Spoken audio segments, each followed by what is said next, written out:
Yeah, hello everyone. It's Ali Kaliano Joy here again on the farm, and welcome back to the farm. So, remember the last time I posted a video, I said I was going to tell you guys the story of how we started our layers project, and then we had some issues along the way. Okay, so without any further ado, I'm just going to be talking about it. Let me enter the house first. Yeah, so this is the chicken house actually. Okay, we still have some chickens here though. But this one's from the Noilas from the last time. Okay, now this house is a 20 by 40 house, like 20 feet by 40 feet. That is 20 feet in the length, and then 40 feet in the length and 20 feet in the width of the house. And as you can see, it's a bit tall, although my hand can reach the roofs. Yeah, so we use 6 bundle of roofs to build the house.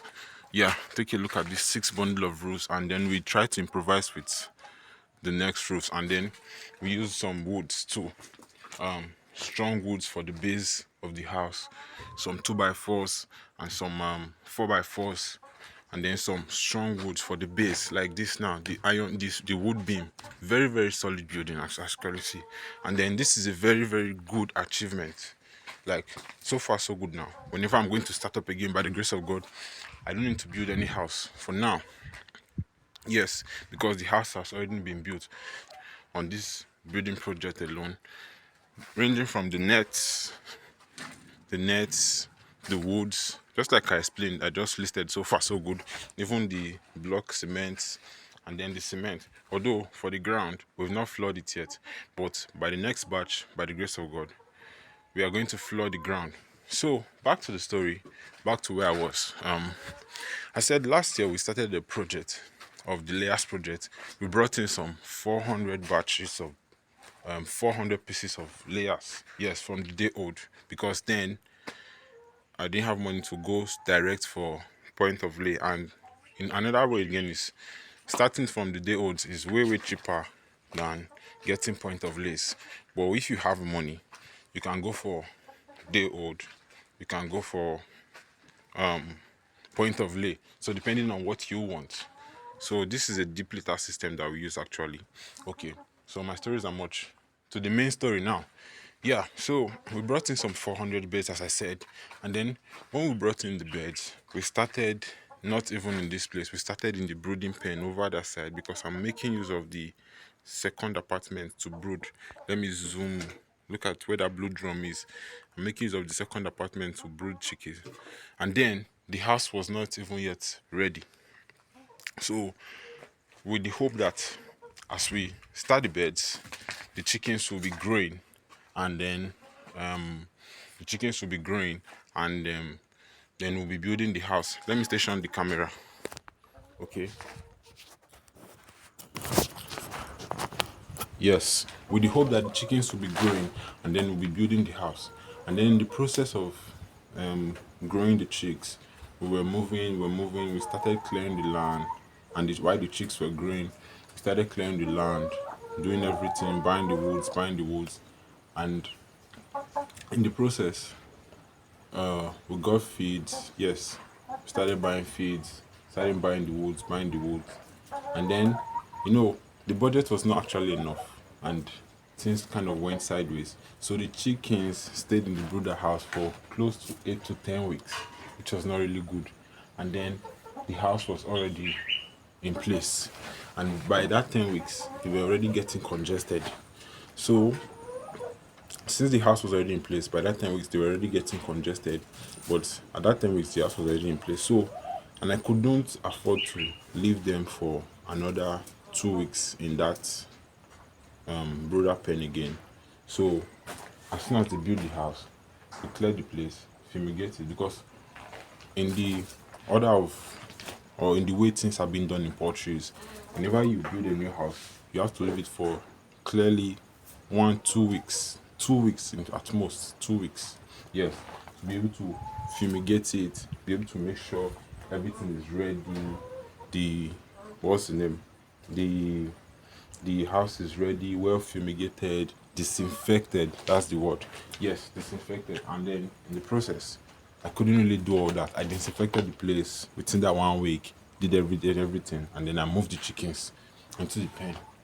So after some times, although before even moving the chicken to the pens, there's one time I had outbreak of coccidiosis because they were too crowded, and then the water and the drinkers, the chickens were put into the drinkers. No matter how I elevated it, they were still so. There was outbreak of coccidiosis, and I was able to control that. Then when I brought them into the house, when we moved them in, they were getting close to, I think at 12 weeks when we moved them in. So at 12 weeks, we were going. I was feeding, and the process, I began to run low on feed. Yes, the budget for feed was way higher, or the feed became way higher than my budget. So we began to run low on feed at that process, and man, it was not easy. So we still kept on moving. But however, this time it became a struggle to feed them. Okay, so fast forwarding to 16 weeks. After at 14 weeks I debricked them. So at 16 weeks, before you know it, there was outbreak of Newcastle. Now, which was entirely, yes, I'll say entirely my fault because the biosecurity was very lax. Like so many things was lax because I was under pressure full time. I was under pressure. Yes, a lot of things went wrong during that period, and by the grace of God, we move, and there was outbreak of Newcastle, so I could no longer control it again. So I just had to sell the chickens off. So I lost a lot of chickens within that period. Even in the process of trying to control the birds, we lose a lot of birds at that period. And then we just decided to sell them off instead of struggling like that. So that's the story. So what have I learned during this period? The things I have actually learned is one is to have a guide, like people who have gone before, mentors, guardians, whatever English you call them, people who have gone before. They will actually show you how to be able to arrive at your destination safely. Two, biosecurity. Yes, biosecurity. My biosecurity system was very lax, which was which made things go out of hand. Then three, budget. You know, at that point, feed was increasing, but maybe I should have started with 100 beds, or I should have started with 50, or I should have started with 200 because I was experienced with Noilas and I've not kept beds for a very long period of time like that. So maybe I should have started with very little numbers and then see how it goes, then from there get into a larger number. Then so that is budget. And then what was the fourth one again? Yes, the fourth one is I was trying to shuffle between catfish and poultry, which is actually a good thing. You can shuffle when you have the resources and you have the right hands. But at that point, I was trying to distribute water, I was trying to take care of catfish, I was trying to also take care of chickens, which was a big deal. It was not easy. So that is that. I think that is the lessons I've learned so far.